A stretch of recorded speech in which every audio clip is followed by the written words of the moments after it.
આપણે આજે દેશ લેવલે આપણા દેશના વડાપ્રધાન તેમજ મુખ્યમંત્રી તેમજ ભારતીય જનતા પાર્ટી અને તમામ લોકો દેશ લેવલે બધામાં એટલી બધી જાગૃતિ આવી છે.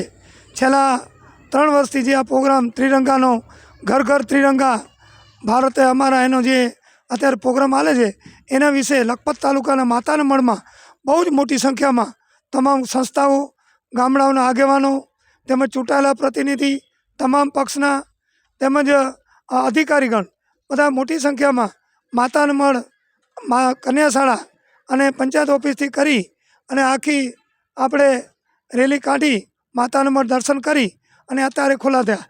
આના કારણે જે જાગૃતિ એક દેશ લેવલે જે આવી જોઈએ અને એક સંગઠન અને આપણો આ છેવાડાનો તાલુકો છે, એક બોર્ડર વિસ્તાર છે, તો એના માટે આ ખૂબ જરૂરી છે. અને અત્યારે આપ જેમ સમજી રહ્યા છો કે બાંગ્લાદેશમાં જે ચાલી રહ્યું છે એ તમે બહુ વિચારવા જેવું છે કે કોઈ વાંક ગુના વગરના નાના નાના છોકરાને મારી નાખો, બૈરાઓને મારી નાખો, બળાત્કાર કરવો, એ હિન્દુ માણસોને મારી નાખવા, આ બધો ક્યાંનો ન્યાય?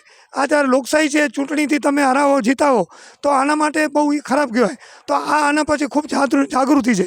અને દેશના વડાપ્રધાનશ્રીને જેટલા અભિનંદન નહીં એટલા ઓછા. શું કામ કે અત્યારે આપણે ઘણીવાર એમ તો અગ્નિવીર શું કામ? ભાઈ અગ્નિવીર જુઓ, અત્યારે જુઓ તમે તો આના માટે તો અગ્નિવીર ગામો ગામ હશે, ઘરોઘર, તો એ પોતાનું ગામનું, પોતાનું ઘરનું, પોતાનું એ સુરક્ષા અને ગામની સુરક્ષા કરી શકશે. કારણ કે એને તમામ જાતની એને ટ્રેનિંગ લીધેલી હશે અને તમામ વિભાગમાં એ નોકરી પણ કરી શકે. ત્યારે આપણે એમ થાય ખરેખર દેશના વડાપ્રધાનશ્રીની આગમી કેટલી સોચ છે. તો આના માટે આપણે જેટલા એમને ધન્યવાદ આપીને અભિનંદન આપવા જોઈએ. અને આજે જે આ પ્રોગ્રામ અમારો સારી રીતે સફળ થઈ અને અત્યારે અમે બધાએ ખુલ્લા થયા છીએ.